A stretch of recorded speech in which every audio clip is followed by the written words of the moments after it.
The very word secrecy is repugnant in a free and open society. We decided long ago that the dangers of excessive and unwarranted concealment of pertinent facts far outweighed the dangers which are cited to justify it. And there is very grave danger that an announced need for increased security will be seized upon by those anxious to expand its meaning to the very limits of official censorship and concealment. For we are opposed around the world by a monolithic and ruthless conspiracy that relies primarily on covert means for expanding its sphere of influence, on infiltration instead of invasion, on subversion instead of elections, on intimidation instead of free choice, on guerrillas by night instead of armies by day. Its preparations are concealed, not published. Its mistakes are buried, not headlined. Its dissenters are silenced, not praised. No expenditure is questioned, no rumor is printed, no secret is revealed. For as a wise man once said, an error doesn't become a mistake until you refuse to correct it.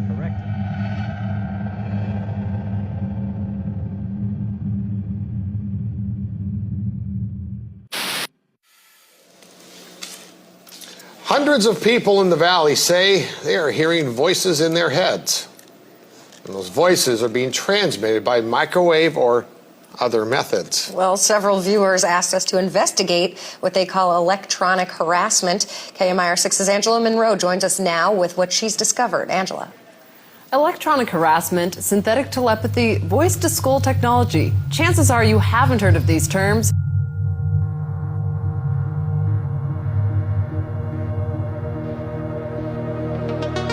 In the shadows, a silent menace lurks.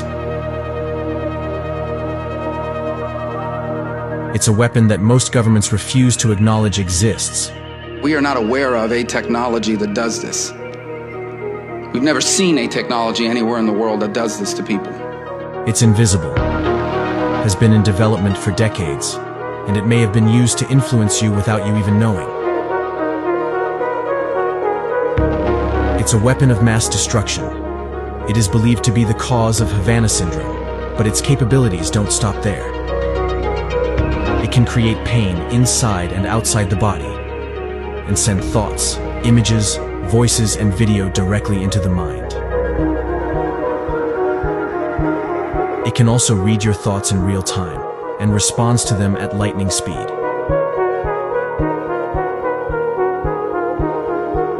It is being combined with real-world psychological torment that includes gang stalking or flash mobbing to drive people to despair, to suicide, or worse. It is used to torture people around the clock. Every minute of every day for years on end. This torture can include painful spikes and zaps that prevent you from concentrating on anything, or voices in your head that make disparaging comments to you all day, chipping away at your patience and self-esteem while making you paranoid about everyone and everything. Sometimes these voices pose as people you know, or even God. If you speak about your symptoms, you're likely to end up isolated from friends and family, and often at the mercy of doctors in a mental health facility, following the typical protocols for psychosis and schizophrenia.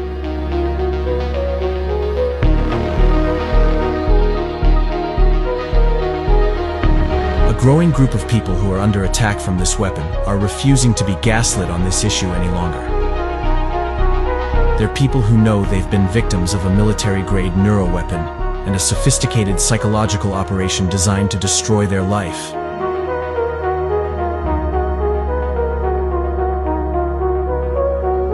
In this film, we join those taking the fight to Washington, D.C., London, Ottawa, and Brussels. The question is, will anyone listen? It is important that we inform the public that there is a serious problem happening with energy weapons and electromagnetic frequency and energy. At the beginning, it felt like there was somebody behind me at all times. My target started when I went to work for the federal government. I feel like I've been enslaved by someone that I don't know or a group that I don't know that has been testing in a human experimentation manner. If they put you on this program, there's no getting away from it. I've had to kind of learn how to just wipe certain feelings. The program is so well executed that it is difficult for us as regular civilians to prove.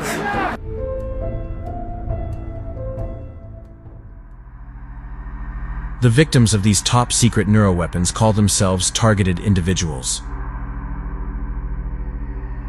The experiences of targeted individuals tend to be a combination of symptoms that fall into three categories: audio-visual, physical, and real-world. Many people on the targeted individual program report both audio and visual anomalies, often voices, images, or thoughts sent into their minds. The images appear in the mind's eye, both when the eyes are open and closed. The voices are heard inside the head, not through the ears.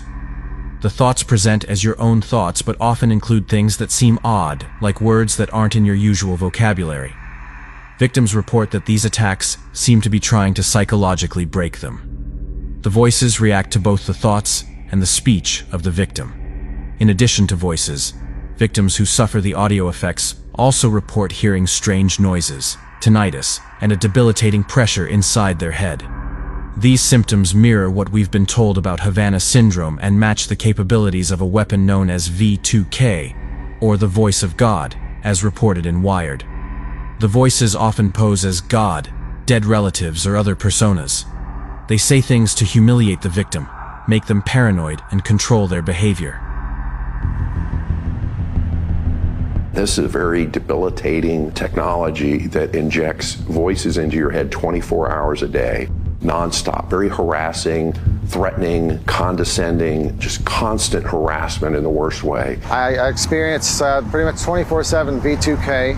I haven't had silence in around 7 years. There's nothing really said that is worth anything. It's all a lie. Anything that's ever said through V2K is not to be trusted. It's there to make my blood pressure rise, maybe even shorten my life. It was hard for me to talk to people because it was like talking to two people at once, or at least listening to two people. The chatter starts before I even wake up. That's how I wake up every morning. It forced me into suicide twice. It's clear, concise communication. This is not something abstract because I'm a social worker. I work with individuals with disabilities, and I've worked in mental health for a number of years. It's not that. It doesn't manifest or present as that. It is individuals speaking to you, taking out your credit card, get that number. You're having intimacy and they're discussing your body parts or your husband or wife's body parts. So this is an active engagement that's happening through some sort of radio frequency. I was getting these headaches, these directional sounds. It was the lyrics of the song being said out loud in like a robotic, like Alexa voice or something, and it scared me. I froze. It's always some kind of manipulative thing. They're projecting some kind of outcome they want, and their phrases revolve around that. If you're a religious person, they might try to pretend to be an angel or a demon or something, and then try to convince you to do things that you might otherwise not do. I was being sent visuals and images, sort of like an augmented reality overlay. There were visuals being sent to me while I was driving. There was a car accident. The vehicle that I was in rolled over. It started out with V2K, so I started to get dizziness, tinnitus, started to hear family members and friends' voices in my head. Felt like a radio was being tuned in around different areas of my home. It really wanted me to lash out. It was almost like whispers, like they were talking about me. You're locked inside your own head.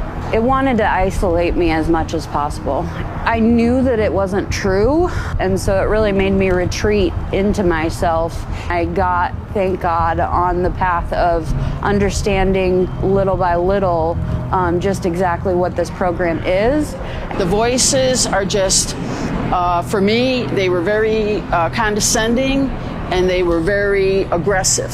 I receive voice-to-skull transmission as soon as I wake up from 6 o'clock in the morning, when I go to shower, when I eat, when I call my mom, when I go to meeting, when I go to sleep, when I watch a movie, 24/7.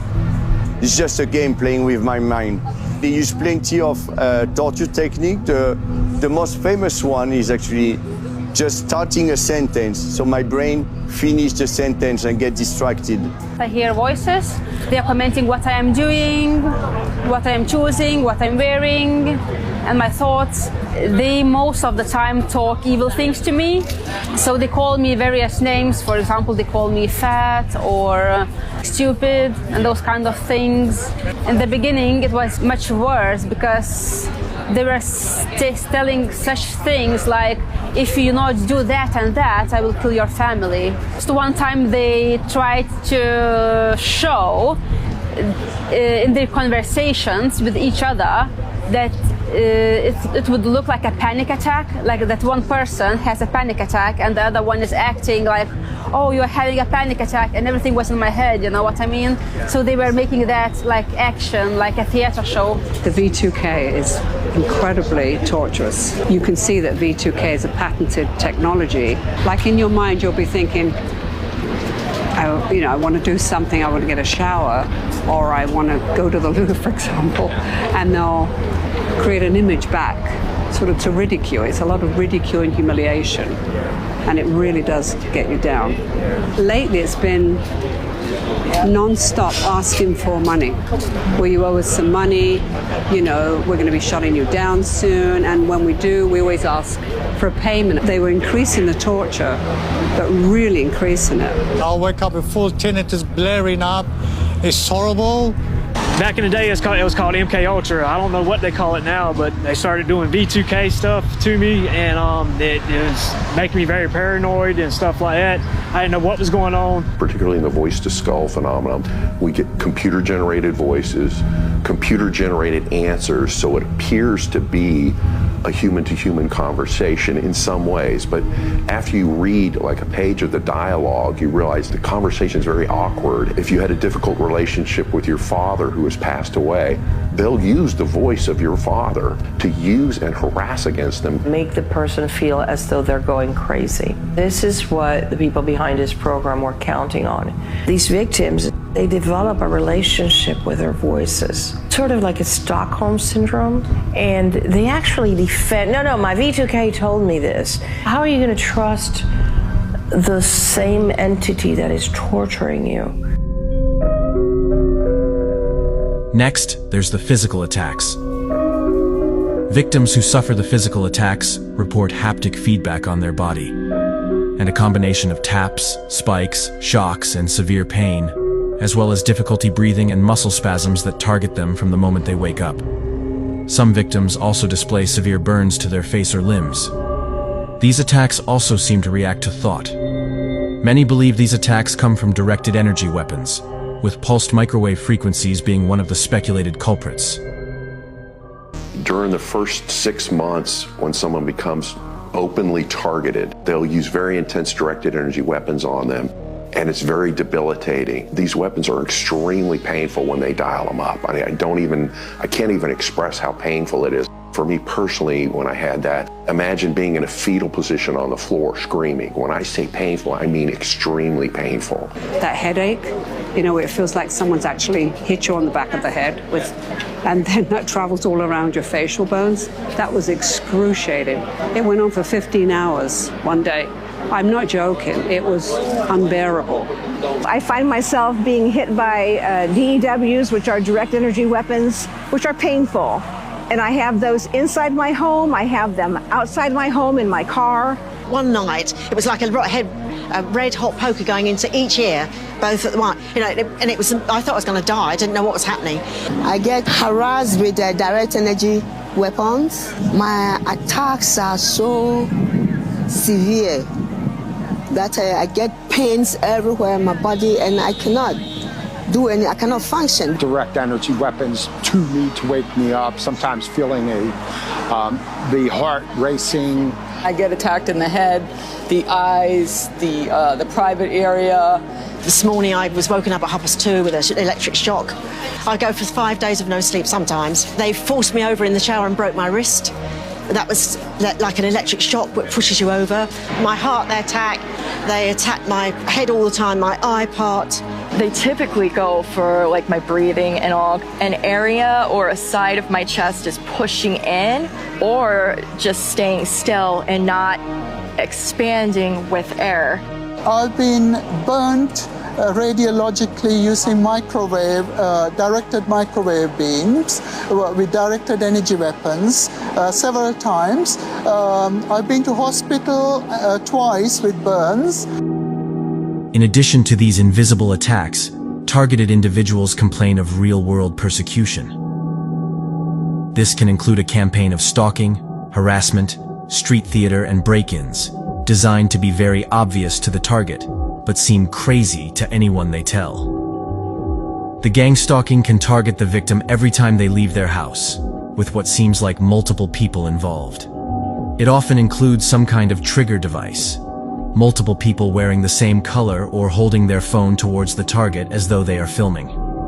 With the street theater, people will approach victims in the street to say trigger words about things they have merely thought about, or to cause a scene in a crowded place. Victims can suffer from home break-ins where nothing is taken, but things are damaged, added or moved in a way that makes the victim question themselves. Many victims also report issues with their devices, which may switch on for no reason or seem to be hacked. This part of the program seems designed to make the victim feel as though everyone outside is a potential enemy combatant, and in turn, make them sound crazy to anyone they talk to.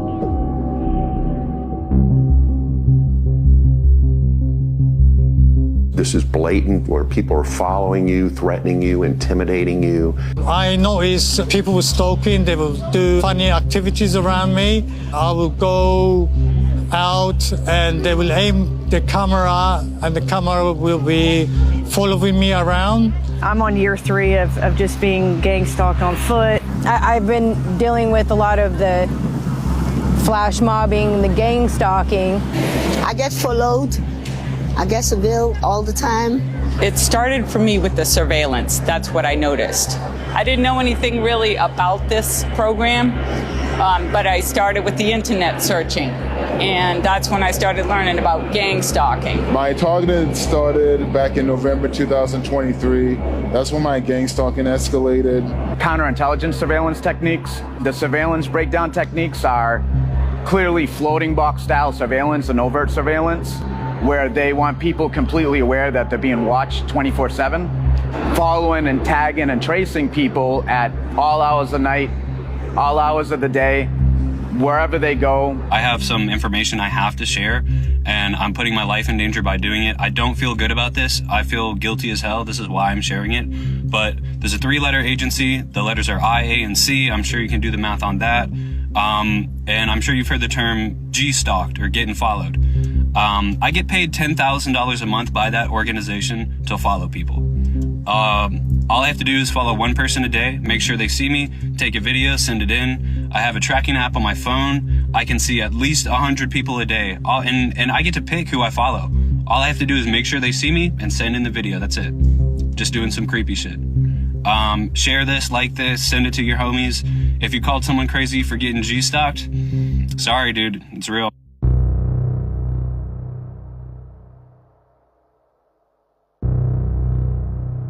You have street theater that are just doing little things on the street to draw your attention.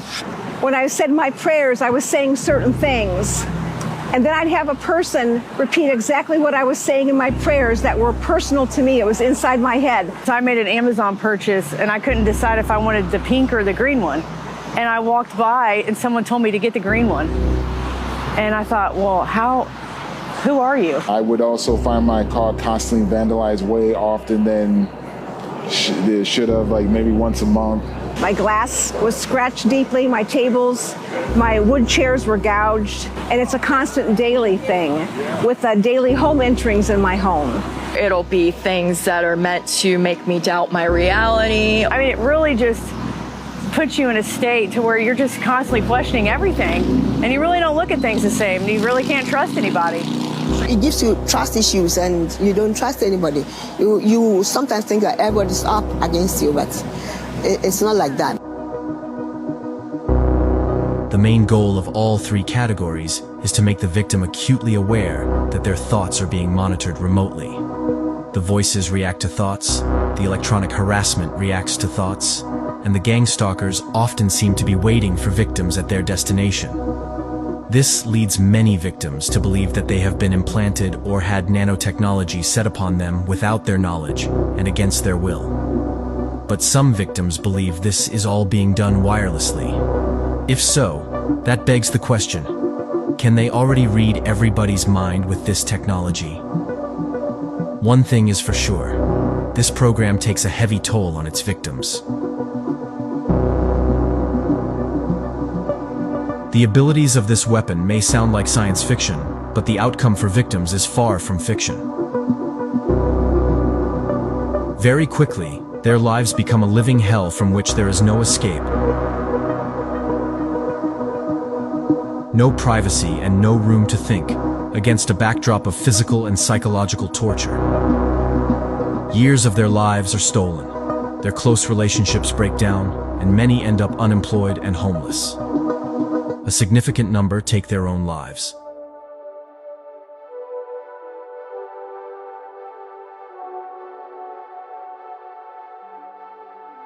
I believe this is a full spectrum attack on my life, the assaults, the mind games, basically to drive me onto the street, if you will, to ruin you as a person, to make you question your own sanity, because everyone will tell you that this is not happening to you, when in fact you know.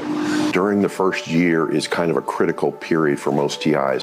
Around 14% of our membership has been homeless at some time during the last 12 months. Compare that with the national average. The statistics are dramatic when you look at the effect on people's lives. I did lose my job. I did have to sell my house. I did have to move in with family because I don't feel safe living alone.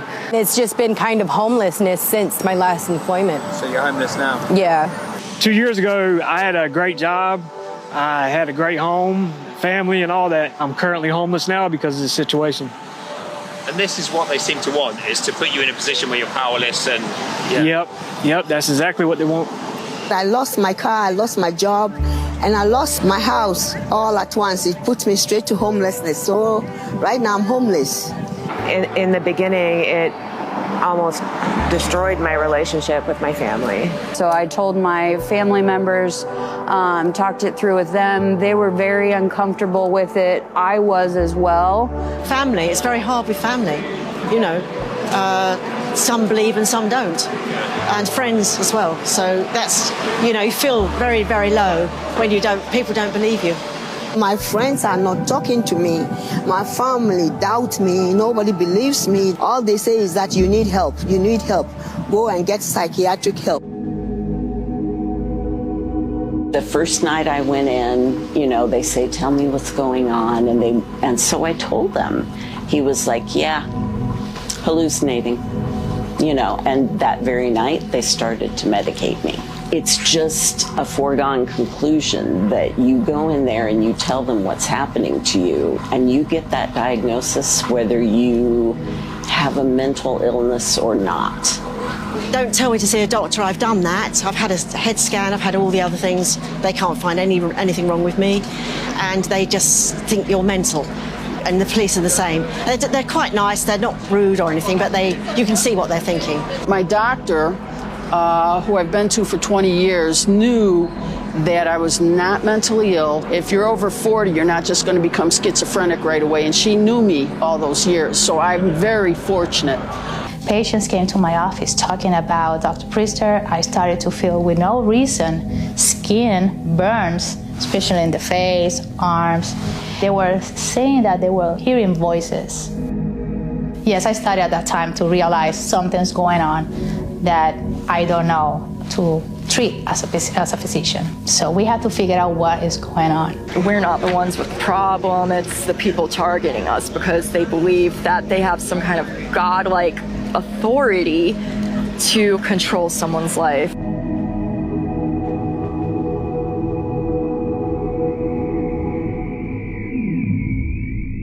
It just messes up your entire life.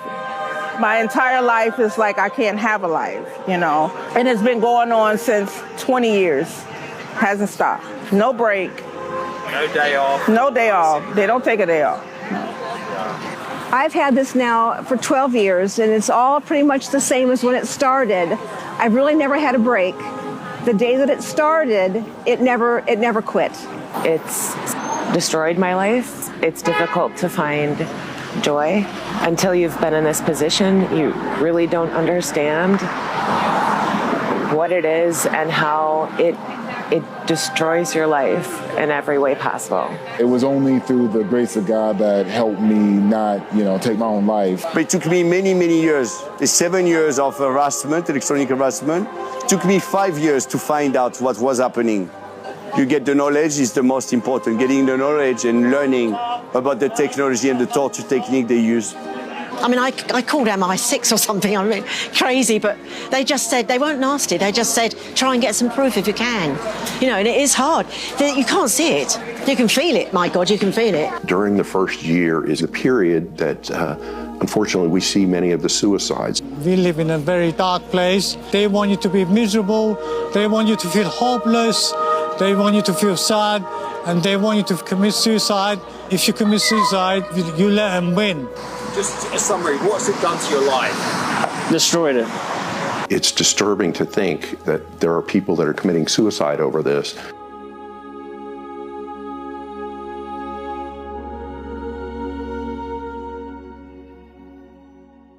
The media coverage of this program has been condescending and sarcastic.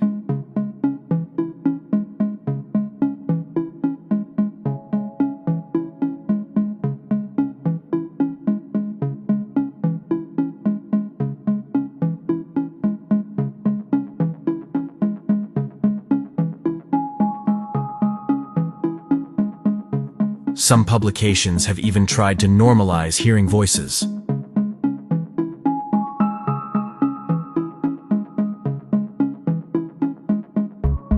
The Wikipedia page on electronic harassment includes phrases like delusions and psychosis.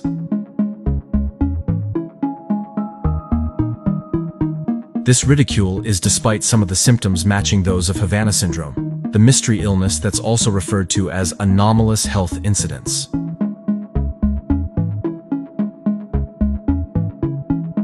When Havana syndrome first hit the headlines in 2016, the initial CNN report mentioned victims heard voices. It's not just a very disturbing high-pitched noise, but there might even be voices or a message, a continual message that people have been victimized by, this sound, there's this kind of messaging coming from it. Many believe these attacks come from weaponized neurotechnology and directed energy weapons, with pulsed microwave frequencies being one of the speculated culprits of Havana syndrome.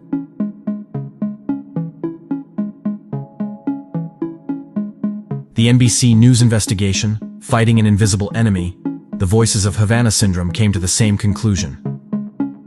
The committee felt that these acute symptoms were more consistent with a directed radiofrequency energy attack and explored possible related mechanisms.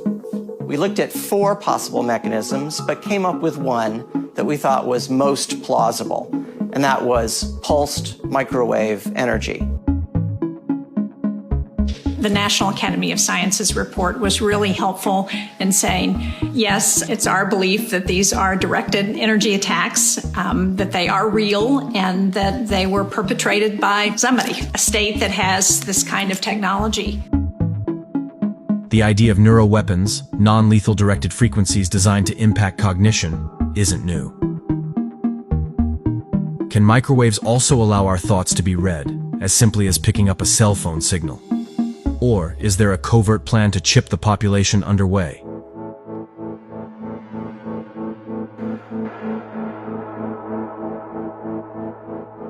Many victims of these weapons believe they have been chipped without their knowledge. And thanks to the Obama administration's BRAIN initiative, inserting technology into the brain became easier than ever.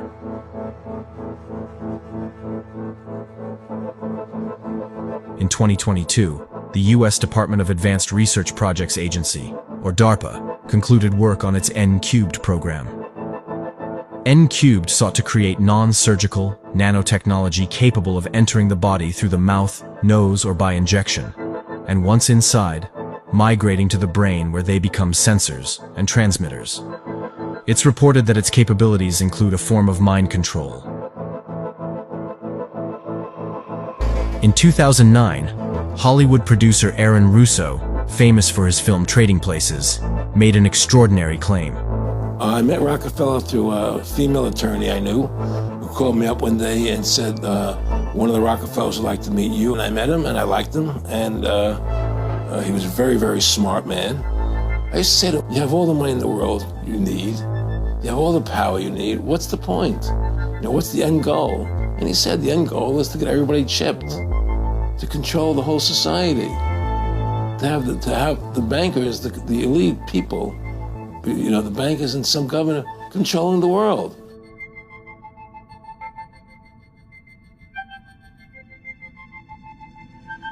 Curt Weldon, former congressman for Pennsylvania and former vice chair of the Armed Services Committee and House Homeland Security Committee, made no mention of chips when he recently told the Corbett Report that the U.S. and other governments around the world are working on directed energy weapons to control the mind. The U.S. and other countries are now using directed energy weapons, not just to take apart material things, but to affect the human brain. And the biggest concern I have for the future generations, and they're not aware of this right now, is there is work going on in America and around the world on the use of wave patterns to penetrate the brains of human beings to control their minds, their actions, without their having any ability to stop that from occurring. An NTD report out of Asia also highlighted recent comments from China's Xinhua, who reported that the Chinese Communist Party are investing heavily in mind control technology, and that there was no need for a subject to be chipped to achieve this. The CCP hasn't hidden its intention to weaponize mind control. Regime media mouthpiece Xinhua reprinted an article earlier last year speaking highly of the technology's military and wartime value. The article says the purpose of mind control weapons is not the destruction of an enemy's flesh, but of his will. It also says the new technology doesn't require a chip implanted in the human brain. Instead, electromagnetic waves, light, sound waves, smells, among other things, can be used. Prominent neuroscientist and Georgetown University professor Dr. James Giordano confirmed to us that directed energies are increasingly being harnessed to impact the brain. If you're looking at things like directable energies, whether it's sonic energy, infrasound, or ultrasound, rapidly pulsed microwaves, well, these things, number one, are directable. Number two, they can be used with relative clandestine, if not covert, capability. In 2012, various news outlets reported that Russia was working on a mind control zombie gun that would be ready within a decade. Previously, in 2001, President Putin had made it illegal in Russia to employ electromagnetic, infrasound, and other psychotronic weapons. In 1994, it was widely reported that the FBI was considering using a Russian-made mind control machine on the religious sect, the Branch Davidians. And in 2007, Wired reported that the U.S. Department of Homeland Security had hired a Moscow-based mind control lab for use of its software, which can reportedly read the subconscious mind and alter behavior. 8 years after the first reported cases of Havana syndrome, the Counterterrorism, Law Enforcement, and Intelligence Subcommittee hearing on anomalous health incidents examined these weapons in a public setting. The victims are not just selfless public servants, but their spouses, children, including infants, and even pets. With a high-powered microwave system weapon that may have the ability to weaken, intimidate, or kill an enemy over time and without leaving evidence. 2012 intelligence information indicated that this weapon is designed to bathe a target's living quarters in microwaves, causing numerous physical effects, including a damaged nervous system. I am convinced that the evidence that exists in the classified arena directly contradicts the public conclusions expressed by federal agencies as to the origin, cause, and scope of AHIs. Former United States Army Lieutenant Colonel Greg Edgreen later spoke to 60 Minutes and said the Pentagon shut down many attempts to investigate and had demanded unachievable evidence for a weapon designed to be silent and invisible. Greg Edgreen, who ran the military investigation, told us he had the Pentagon's support, but the bar for proof was set impossibly high. I think it was set so high because we did not, as a country and a government, want to face some very hard truths. And what are those? Can we secure America? Are these massive counterintelligence failures? Can we protect American soil and our people on American soil? Are we being attacked? And if we're being attacked, is that an act of war?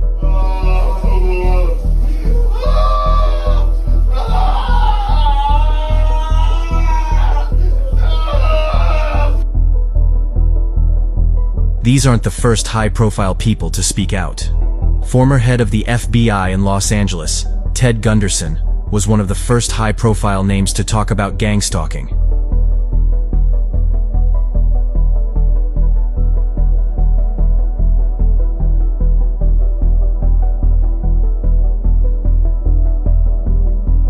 Mike Beck, a former NSA spy, is sure his Parkinson's disease was caused by electronic harassment. WikiLeaks founder Julian Assange was reported to be hearing voices while in a British prison.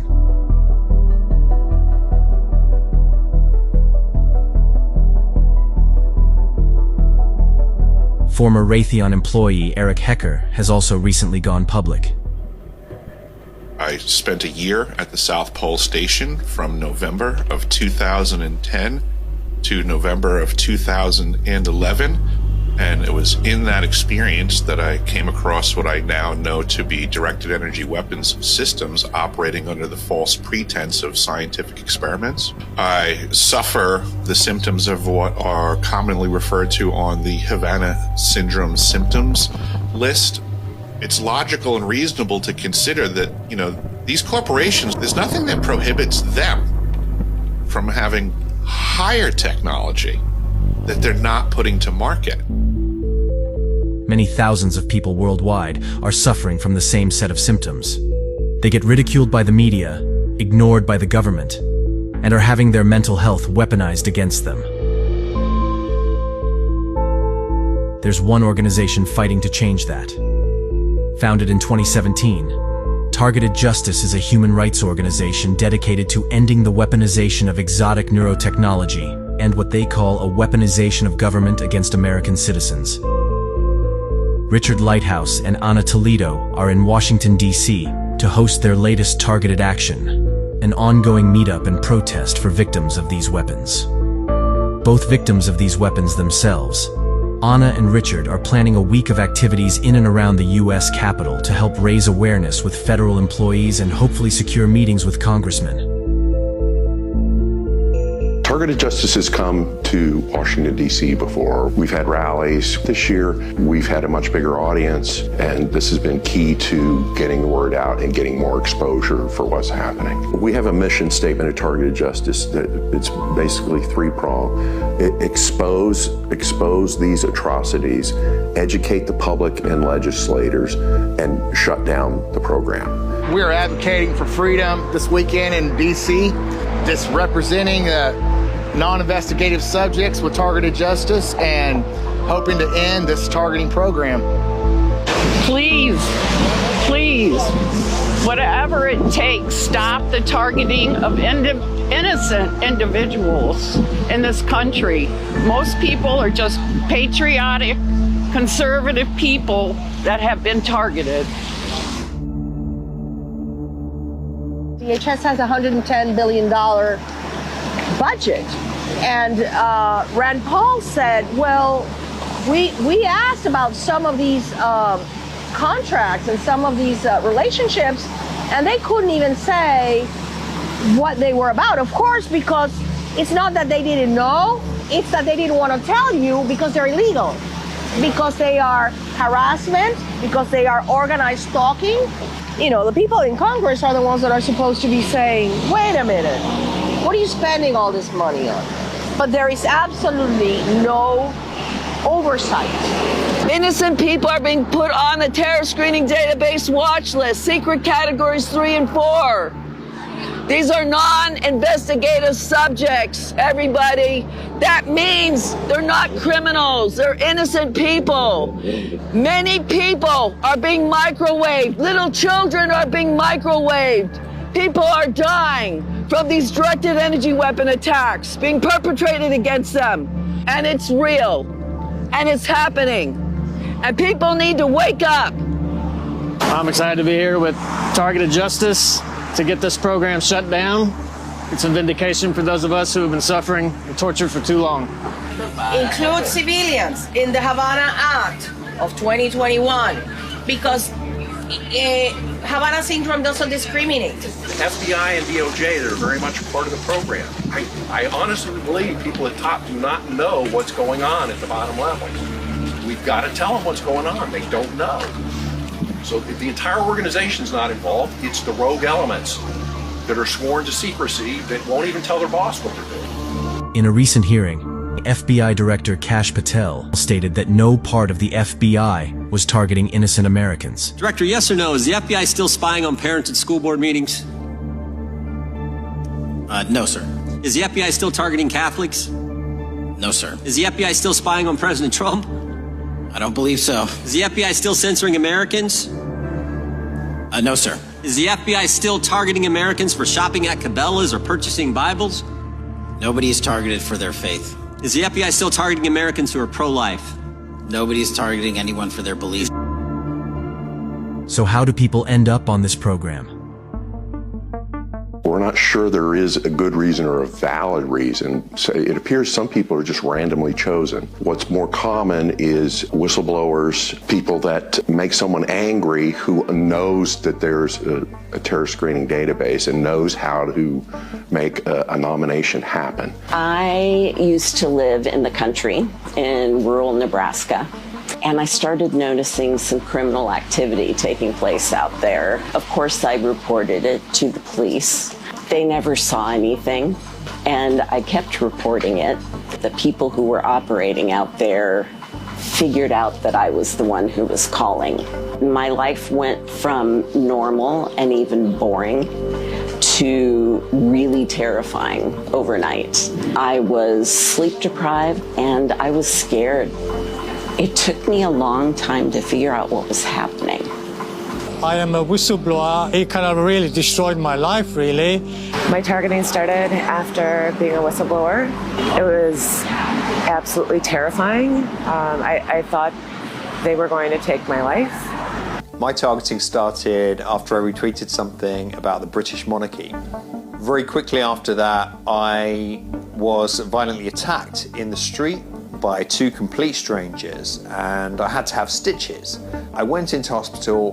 When I got back from having the stitches, the moment I closed the door, there was a knock, and it was a charity worker from a well-known British homeless charity. I thought he was going to give me the pitch. Very quickly, he went on to tell me how proud they were of their royal patron. At which point, my brain connected the two events, and I looked up, he looked me dead in the eye, and he said, yeah, as if to say, you've been warned. At that point, he walked off without finishing his pitch. Almost immediately after that, my gang stalking started. I was followed everywhere, people would be filming me, buying groceries, walking my dog. It got too much, so I moved cities, but the stalking followed me there. Not long after that, my electronic harassment started, and that's when the nightmare really began. I think we have a very serious problem in Britain. I think there is an abuse of power going on, and I think people need to be made aware of it, because it can come for anyone. Targeted Justice believe that individuals are placed on this program via the terrorist screening database, handling code 3 and 4. This system was established by President George Bush Jr. in 2003. They believe Section 702 of the Foreign Intelligence Surveillance Act enables some of the activities of this program. We've identified the treaties that were used, illegal treaties I might add, that were done by the State Department, DHS, and FBI to establish formal ties with foreign governments under secret treaties and make it classified. We identified specifically 8 treaties with 8 different foreign countries. They call it a science and technology agreement, but it's not about science or technology. It's about the name list on the TSDB. And that's what's being transferred to these other governments who agree to keep it secret and who agreed to use the names on that list as though these people were actually convicted criminals of some sort. These people have not committed any crimes. They're average people that walk the street, and they're being attacked with directed energy military weapons. It's concerning that these backdoor and side door treaties are being done. It's essentially null and void. It feels as if it's almost an extension of, say, like an MK Ultra brainwashing program and a mind control program. It wouldn't be the first time the U.S. intelligence apparatus has probed the brain sciences. In the latter part of the 19th century, it was discovered that electrical stimulation applied to discrete points along the Rolandic fissure, the so-called motor area of the brain, would elicit motor movements. MK Ultra was a clandestine program driven by an audacious and chilling ambition to master the art of mind control. Initiated in 1953, MK Ultra sought to create a real-life Manchurian candidate, a programmable assassin who could be triggered to act without conscious awareness, a perfect weapon in the escalating Cold War with the Soviet Union. Declassified documents reveal a sprawling operation, with experiments conducted in universities, hospitals, and secret facilities across the United States and Canada, all shrouded in secrecy to evade public scrutiny and moral accountability. Some of the experiments remain classified to this day, and files were famously destroyed by CIA Director Richard Helms and the head of MK Ultra, Sidney Gottlieb.